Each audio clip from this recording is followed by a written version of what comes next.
Mesdames, Messieurs, bienvenue à l'émission Les Mystères de l'Infini. Aujourd'hui, la fonction de la relation entre les êtres.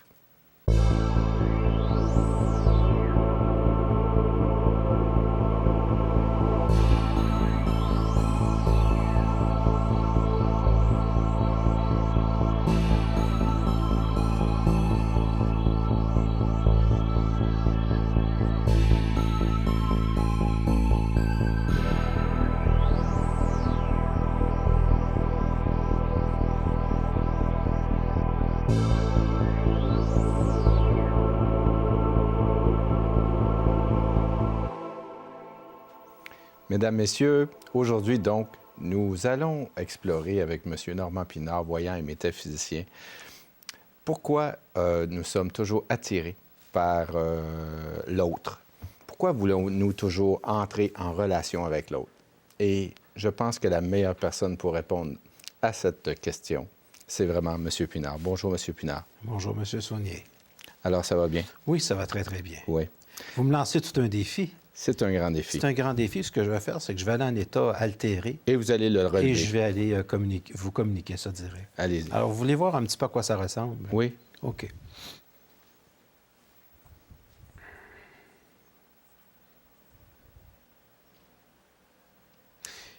Ça dit, c'était une des premières fonctions au niveau de la nature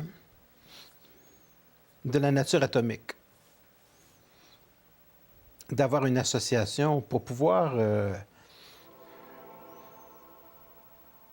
inséminer sur Terre l'intelligence. Donc, c'est avant tout une communication au niveau de la densification matérielle. Donc, c'est la matière atomique qui a tendance à s'organiser.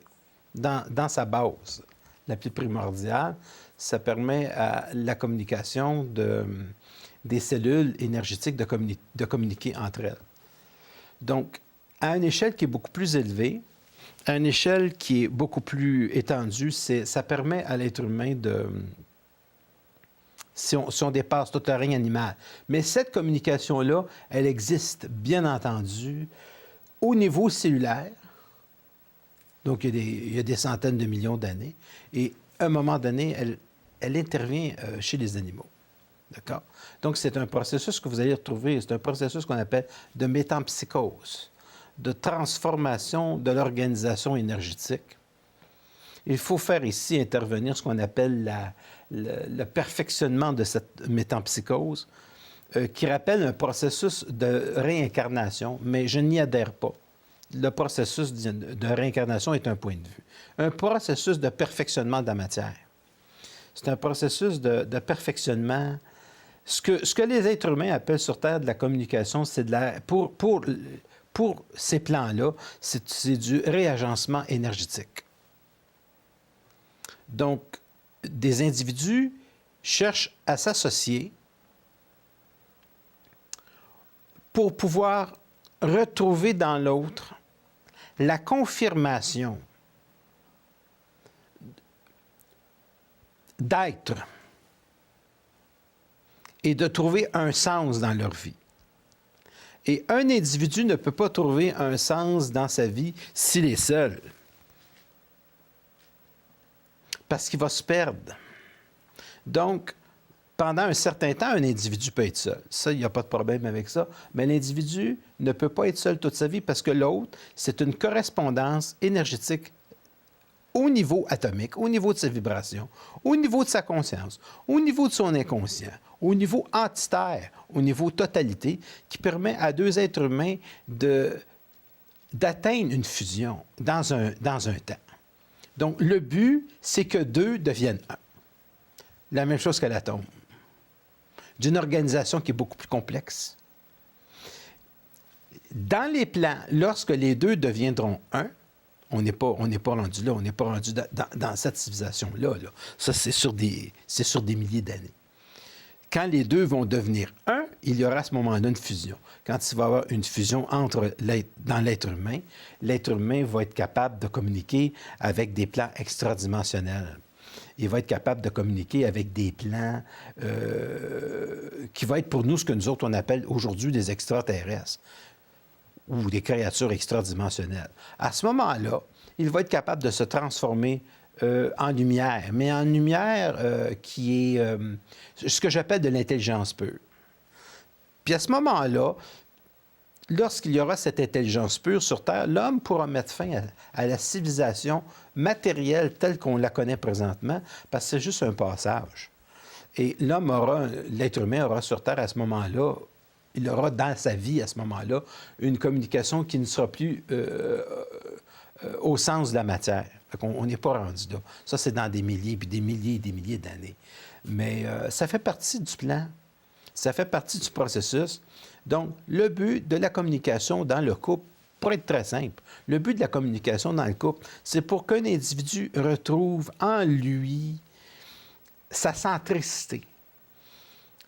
Mais ce qu'il ne sait pas, c'est qu'automatiquement, à partir du moment où il est en couple, il va vivre au début et pendant toute la durée de son couple, une opposition. Donc, il n'est pas libre dans le choix de rencontrer quelqu'un. Parce qu'il doit rencontrer une véritable opposition dans son couple.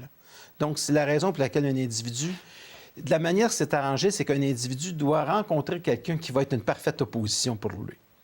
Puis une parfaite opposition, ça veut dire que l'individu, s'il trouve une femme belle, il est fait. Parce que la femme est faite pour lui. La beauté va être relative à sa sensibilité, un peu comme j'en ai parlé dans les peintures. C'est une beauté qui est relative à l'individu qui doit expérimenter dans le processus de la communication une élévation de sa propre conscience en utilisant la communication de l'autre. Donc, l'autre est un miroir, mais c'est un miroir qui n'envoie pas l'image que l'on aime nécessairement toujours. Mais il arrive que ça renvoie l'image qui nous rend heureux. Tiens, je veux dire, qui rend cette relation souhaitable Facile. même, à certains égards. Facile. Comme par exemple la relation qui peut être une relation sexuelle ou une relation de tendresse et d'amour. Retenez pour oui. la sexualité, je vais en parler tantôt parce que c'est extrêmement important. C'est une autre forme de communication. Oui. Elle a une fonction, c'est extraordinairement précis. Et c'est pas juste la reproduction. Oui. C'est vrai pour les animaux, mais c'est pas la même chose chez l'être humain. Il y a une étape qui se rajoute chez l'être humain. D'accord. Donc, le but principal, c'est, oui, effectivement, parce que s'il n'y avait pas de moment de pause, s'il n'y avait pas de moment de sérénité dans le couple ne pourrait pas exister. Mais moi, ce que ça me dit, c'est... Ce qu'ils me disent, ils me disent la sérénité dans le couple, c'est quand il n'y a plus de pensée dans le couple. Autrement dit, c'est quand c'est un projet qui est bien réalisé. On va dire un homme et une femme, par exemple, qui font du ski avec leurs enfants, puis là, ils peuvent bénéficier de belles vacances parce qu'ils ne pensent plus. C'est l'absence de la pensée, les vacances. Et c'est considéré comme des beaux moments de la vie. C'est considéré comme des beaux moments parce que c'est des moments où l'individu, l'être humain, n'a pas à penser. Si sa femme, elle est bien, il le sait. Et d'être bien en même temps, c'est une forme de fusion. Oui, et la femme sait si l'homme est bien. Oui. Et à ce moment-là, ça va très bien. Mais il va quand même y avoir des tentatives, même dans ces périodes-là, d'opposition. C'est dans ce sens que l'homme doit comprendre, une fois pour toutes, qu'il n'est pas libre sur Terre. C'est-à-dire qu'il y a des choses qui interfèrent dans sa pensée. Il y a des choses qui ne rend pas. L'homme n'est pas libre sur Terre. Oubliez ça, là, c'est une très, très belle illusion. Ça, c'est la raison fondamentale. Un jour, on fera une émission sur le succès. Vous allez voir qu'il y en a qui peuvent travailler extrêmement fort. C'est pas la même chose pour tout le monde. Mais je veux garder Oui. cette union. Oui. Donc, l'être humain, à ce moment-là, il rencontre quelqu'un, mais ça lui permet de préparer sa divinité. Donc, c'est beaucoup plus que le couple. On rencontre un être humain, premièrement, parce que la fonction d'être à deux rend un être humain plus intelligent. Incluant l'amitié profonde. Incluant l'amitié profonde, parce qu'un ami, c'est quelqu'un avec lequel vous pouvez communiquer, puis il peut vous amener un point de vue décoloré d'une émotivité qui vous parasite. Fait que la fonction de quelqu'un dans votre vie, c'est de déparasiter une émotion ou une perception qui n'est pas intelligente. C'est ça le but. Et quand on a quelqu'un dans notre vie, un ami ou un amour, on va souvent lui poser la question « Qu'est-ce que tu penses, toi, de telle situation? » Oui. Ça ne veut pas dire qu'on va avoir toujours la réponse qu'on souhaite, mais ça nous aide à avancer. C'est ça. Si la personne est assez intelligente, à ce moment-là, c'est qu'elle est capable de nous enlever les poux. Oui. Elle est capable de... Ah, il y a un pou là. Si tu arrives avec une bouteille de Raid, là, t'es correct. Mais ça prend... Il faut faire venir un camion, des fois. Parce qu'il y en a des bébites. Fait qu'autrement dit, c'est la rencontre de deux bébites. Puis, des gens qui ont beaucoup de bébites. Pour moi, je constate que l'être humain, on a des problèmes. On a des interprétations. On a une vision de soi qui est totalement erronée. Ouais. Les trois quarts des gens ne se connaissent pas. Il y en a qui ont des égos. En tout cas, on en connaît. Tout le monde en connaît. Il y en a qui sont flexibles. Il y a des gens qui demeurent totalement inflexibles. Il y a des gens infantiles, etc. Puis il y a des gens extraordinairement brillants. Il y a des gens extraordinairement intelligents. C'est très, très agréable de rencontrer des génies, de rencontrer des gens qui font des choses extraordinaires, qui sont très, très, très positives, de rencontrer des créateurs, des gens qui sont capables d'enlever l'émotion ou la perception qui n'a pas d'importance. Fait que quelqu'un qui dirige une entreprise et qui est capable, dans son département, d'enlever chez ses employés les bébites qui ne sont pas importantes ou les zones grises, c'est quelqu'un d'extrêmement puissant. Un couple qui est capable de le faire, c'est un couple qui est très, très puissant. Fait que si un homme est capable d'avoir quand même, comment je pourrais dire, un homme ou une femme, ben, la femme vit de très grandes difficultés en ce moment. Au Québec, c'est très dur. C'est dur pour les deux. Et, parce que la femme est plus en contact avec son inconscient. Donc, elle subit beaucoup plus son inconscient. Ça veut dire qu'étant en contact avec son inconscient, une femme peut prendre des décisions sans consciemment savoir pourquoi. Elle peut même quitter un homme sans savoir pourquoi.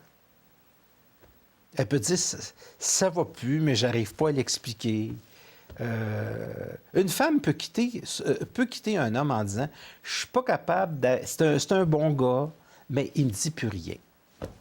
C'est comme si la peinture s'était complètement lessivée. Pourtant, on fait des mêmes activités, mais je n'arrive plus à retrouver la flamme qu'il y avait là avant. Comprenez-vous? Donc, c'est extrêmement complexe. C'est toujours un travail sur soi à rencontrer quelqu'un. C'est toujours un travail sur soi. Donc, il y a beaucoup de gens qui s'imaginent, parce que ça ne marche pas, qui ont perdu du temps. Ils n'en perdent pas, ils en gagnent, mais ça, ils ne savent pas. Fait qu'ils ont l'impression qu'ils ont vécu 10 ans, 20 ans, 30 ans, 40 ans d'échecs. Il n'y a pas d'échec. Il y a simplement que c'est une opposition nécessaire. Donc, je reviens au niveau occulte. Le niveau occulte, c'est la capacité que l'être humain puisse enlever des pelures de sa mémoire collective, adhérer à une meilleure compréhension de sa conscience. Et à un moment donné, l'individu, dans ce processus-là, il va être obligé de se retirer. C'est-à-dire de ne plus être en couple. Surtout lorsqu'il était très brassé. Il va être obligé de se retirer pour se recristalliser. Ça, c'est comme un couple, ça a comme mal été, là, ça a mal fonctionné. Les individus vont se séparer, mais ils ont besoin d'un temps. À moins que ce soit mieux des comprendre avec un peu plus de recul. Oui, à moins que ce soit des gens qui souffrent de dépendance affective. Ça, c'est absolument atroce. C'est une maladie terrible parce que quand on souffre de dépendance affective, on ne se donne pas le temps. On a besoin de quelqu'un. On n'est pas capable d'être seul. C'est-à-dire qu'on n'est pas capable d'être avec soi sans souffrir d'une angoisse terrible. Ça veut dire qu'on a absolument besoin de l'autre pour être heureux. Et ça, c'est une grande problématique. L'autre ne doit pas être là pour qu'on soit heureux. L'autre doit être là parce qu'on est heureux. Fait qu'il y a une grande différence entre les deux. Fait que le moment où l'individu prend une période de recul, il se cristallise. C'est-à-dire qu'il est capable de faire le point. Autrement dit, il est capable de parler en lui-même. Il est capable de comprendre sur des choses en lui-même qui ne vont pas. Donc, il établit un rapport avec la conscience, puis la conscience, il établit une sorte de voyance dans sa conscience. Il établit une sorte de voyance avec son inconscient, puis son inconscient, son subconscient est capable de passer à la conscience. Puis, plus un individu passe à la conscience, moins qu'il y a de subconscient en lui. Et il arrivera un jour où la race humaine éliminera totalement l'inconscient et ça va devenir un être humain qui va passer totalement à la conscience. Et à ce moment-là, on peut parler d'individus presque divins. Mais le subconscient doit avoir quand même une fonction. Oui, le subconscient, c'est le fichier thème de Windows. C'est-à-dire que ça ramasse des choses, des logiciels que vous utilisez en ce moment, mais à un moment donné, le fichier thème doit être vidé parce que sinon, ça devient la mémoire de la race. Fait que c'est pas parce que moi, je vais aux Indes que je vais devenir un hindou. Je suis incapable de subir aucune forme d'influence. Fait que si je vais aux Indes, je vais trouver ça peut-être beau. Il va y avoir des odeurs, il va y avoir des épices, je ne sais pas. Si je vais à Rio, je vais peut-être trouver ça beau. Si je vais au Mexique, je vais peut-être trouver ça beau. Peut-être que j'aimerais pas ça. Mais c'est que je ne suis pas capable d'appartenir. Il y a deux choses chez moi. Je ne suis pas capable d'adhérer, je ne suis pas capable de croire, je ne suis pas capable d'appartenir. Donc, ça en fait trois. Parce que je m'appartiens. Puis, la source avec laquelle je communique, bien, c'est une source qui me permet de savoir ce que j'ai à faire instantanément. Fait que si moi, je m'en vais sur une autoroute puis que ça me dit « Tu vas avoir une crevaison », moi, à ce moment-là, ça m'arrive d'avoir une conversation puis de dire « Je veux pas avoir de... » Puis j'en ai une. Puis là, en ce moment-là, bien, je leur demande « C'est quoi cette joke-là? » Bien, c'est pour te dire que tu es un voyant puis tu as un contact. Donc, je vais m'occuper beaucoup de ce que le contact va dire. Puis ça, c'est de l'amener en couple, moi, ça me prend une relation où quelqu'un a son contact aussi. Parce qu'à ce moment-là, moi, je peux établir avec la personne, je peux établir un lien qui est télépathique. Donc, je n'ai pas besoin de parler. Là, ça ne paraît pas parce que je parle beaucoup. Mais ça, c'est pour m'exprimer, c'est pour faire passer quelque chose. Mais en général, je suis un être extrêmement silencieux et qui aime la nature. Donc, la nature, pour moi, c'est le moyen d'énergie. Donc, la fonction occulte du couple, c'est de passer à la divinité dans le temps. Puis pour passer à la divinité dans le temps, il faut que l'homme grandisse, il faut qu'il apprenne à séparer l'épaisseur puis sa subtilité. Puis il faut qu'il devienne de plus en plus subtil. Autrement dit, la relation du couple, c'est un filtre qui permet de changer le plomb en or. Puis c'est peut-être pour ça qu'on appelle ça l'âge d'or, parce que ça ne peut pas s'atteindre à 20 ans. Fait que ça prend des couples bien vieux, extrêmement âgés, pour dire c'est l'âge d'or, parce que ça prend une vie pour passer à travers ça. Ce que les plans vont donner au début de la vie, ils vont donner l'impression que ça va bien. Parce que sinon, le couple, ça ne serait pas possible. Ils vont donner l'impression que ça va bien. Ils vont donner du bonheur. Ils vont donner des bons moments. Plus l'initiation est puissante, plus vous allez en baver un coup. Vous allez me dire, c'est pas positif, mais ma fonction, c'est pas d'être positif. Ma fonction, c'est de dire, voilà, c'est comme ça que ça se passe. Avec les plans occultes, on ne peut pas marchander. Parce que c'est un jeu avec lequel on peut décider de dire, OK, ça va faire. Ou alors, on le subit. Mais quelqu'un qui est conscient du jeu, qui est conscient de la game, c'est quelqu'un qui se fait moins entrer dedans. Oui, mais il y a quand même la fonction du plaisir quelque part. Il y a une raison pourquoi on peut avoir du plaisir, pourquoi on rit, pourquoi on a du plaisir, pourquoi on a du... Pourquoi on rit jaune aussi. Oui, mais pourquoi on aurait du fun avec l'autre? Parce que rire tout seul dans notre sous-sol, dans notre salon, c'est pas comme rire à deux. Lorsqu'il y a un rire à deux, il y a une fusion qui s'établit de bonheur, quelque part pendant un moment. Est-ce que je me trompe? Rire dans un sol, si vous avez un ordinateur, ça peut être intéressant. Oui, mais parce que puis là, vous allez communiquez... chez votre ami qui vous amène dans son sol voir son ordinateur. Oui. Puis là, ils sont deux à rire. Non, ce que je veux dire par là, ça vous rappelle quelque chose? Oui. OK. Alors, non, il y a une chance que l'être humain puisse arriver à s'énergiser, à aller chercher une certaine énergie. Mais il faut comprendre que l'être humain sur Terre, il est totalement en initiation tout le temps. Donc, ce que je veux dire à l'être humain, c'est à l'intérieur de son interrelation de couple, il n'est pas libre. Parce que la fonction du couple, je vais l'emprunter là, à l'alchimie. C'est une fonction alchimique de transformation pour passer à un plan de conscience qui est supérieur, dont l'autre va être utile. C'est comme... de temps en temps, l'autre, c'est une roue. De temps en temps, c'est une roue de secours. De temps en temps, l'autre, c'est l'essence qu'on a besoin dans notre voiture. De temps en temps, l'autre devient une voiture. De temps en temps, on est la voiture de l'autre. De temps en temps, on est l'essence de l'autre. Puis de temps en temps, on change le pneu. Comprenez-vous?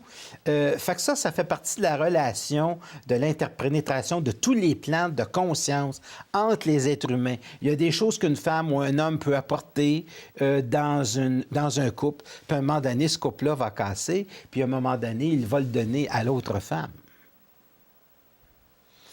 Moi, j'ai vu des choses extraordinaires dans ma vie. Il y a mon frère qui est décédé il y a une douzaine d'années d'un cancer. Puis c'est un homme qui a eu beaucoup de femmes dans sa vie. Puis même des fois, ça lui est arrivé d'en avoir 2. D'accord? Je dis ça parce qu'il ne risque pas de me tuer. Là. Et puis, il pognait. Ouais. Bon. Puis c'était très difficile pour lui d'avoir juste une femme. C'était un homme, il aimait les femmes. Qu'est-ce que vous voulez? Et la dernière qui est allée chercher, peu avant, bien, tu sais, qu'il sache qu'il y a un cancer, là. C'est une femme qui en a pris soin à l'hôpital, M. Saunier, comme une infirmière. C'est-à-dire que s'il avait eu à choisir une femme pour l'accompagner dans la période où il a eu son cancer, il n'aurait pas pu trouver mieux que ça. Fait que moi, ça se peut pas que ce soit un hasard. Fait qu'il est allé chercher la femme de la fin de sa vie, puis elle, ça lui a fait plaisir d'accompagner mon frère. Comprenez-vous? Puis aujourd'hui, c'est encore, après 12 ans, quelqu'un pour lequel mon frère, ça a été très important, même s'ils se sont connus juste 1 an et quelques mois. Et mon frère ne savait pas qu'elle allait avoir le cancer. Fait que le libre arbitre, quand j'observe ce genre de phénomène-là, dans l'interrelation, je me dis, vraiment, vraiment, vraiment, là, on est des Pinocchio, puis il y a beaucoup de Geppetto l'autre bord. J'ai vraiment, vraiment l'impression qu'il y a des Geppetto l'autre bord. Et puis que nous autres, on est comme des pantins dans cette réalité-là. Puis quand je regarde des phénomènes comme ça dans mon vécu, que je dis que c'est vraiment exceptionnel. C'est vraiment spécial. Donc ça, c'est des choses que vous allez retrouver souvent chez des gens qui sont très malades. Ils ont trouvé des compagnes qui sont des infirmières, des exceptionnelles, qui sont humains, qui sont... Tu sais, ça ne sera pas des poupées Barbie, là. On se comprend dessus. C'est pas des gens qui veulent aller à New York puis dévaliser Tiffany. On se comprend. C'est un autre monde, c'est une autre mentalité. Fait qu'autrement dit, on rencontre des gens qui sont en vibration pour nous faire passer à un autre niveau de la conscience. Puis on rencontre même des gens qui sont là pour nous faire passer à un autre niveau tout court, qui appartient même plus à la vie sur Terre. Fait que c'est réellement un produit d'un travail qui est très exceptionnel. Puis ça prend du vécu. Puis je demande simplement aux gens, bien, observez la vie, observez les gens qui sont autour de vous, observez votre famille. Je pense que les gens qui ont peut-être 60 ans ont plus de chances de me comprendre parce qu'ils l'ont observé. Ils ont observé des choses. Eux vont me comprendre facilement. Chez les jeunes, je ne le sais pas. Parce que les jeunes... c'est tout nouveau, c'est tout beau, mais c'est eux qui pleurent le plus. Puis je peux vous dire que les premières peines d'amour, il y a beaucoup de suicides. C'est difficile, les premières peines d'amour. On dit toujours que la première grande peine d'amour, c'est la plus difficile. En tout cas, c'est pas la première, ça doit être la deuxième, certainement, parce que au début, pour le jeune homme, c'est tout. Pour la jeune femme, c'est tout. Fait que moi, je pense que quand on est trahi dans ces âges-là, je suis pas sûr qu'on s'en remet si facilement que ça. Mais le but de l'union du couple, finalement, c'est de se transformer en lumière. c'est de passer à un autre niveau de la conscience. C'est d'avoir une fusion. C'est de développer la télépathie, la voyance. Puis, croyez-moi, un homme qui ne parle pas comme moi, la femme est obligée de la développer, la voyance. Parce que moi, je parle pour mettre en vibration. Ma fonction de ma parole de feu, quand je suis en conférence ou en consultation, c'est pour mettre en vibration un individu. Mon seul but, c'est mettre en vibration un individu, c'est-à-dire le faire vibrer. C'est comme allumer le feu pour l'eau, puis l'eau, elle devient chaude parce que les atomes sont en accélération. Donc, c'est la même chose. Moi, c'est d'accélérer l'atome. Ce que vous appelez la vibration, à ce moment-là, ça place les choses. Si les gens vibrent avec vous lorsque vous faites une conférence, cette vibration-là demeure dans le temps? Oui, je pense que vous avez eu l'occasion de l'expérimenter. Absolument.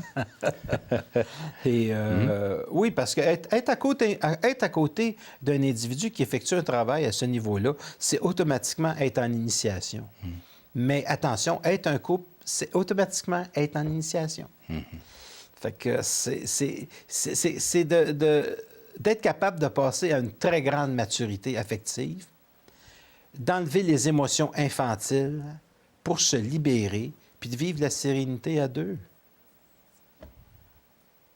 De pouvoir vivre la sérénité à deux.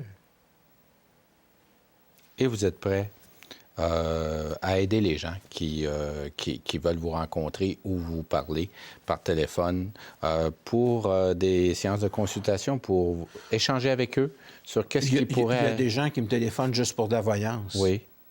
Il y a des gens qui me téléphonent pour de la voyance, pour une meilleure compréhension de la métaphysique. Puis il y a des gens qui veulent assister à mes conférences. Puis tout ça, bien, ça se trouve sur mon site web. C'est normandpinard.com.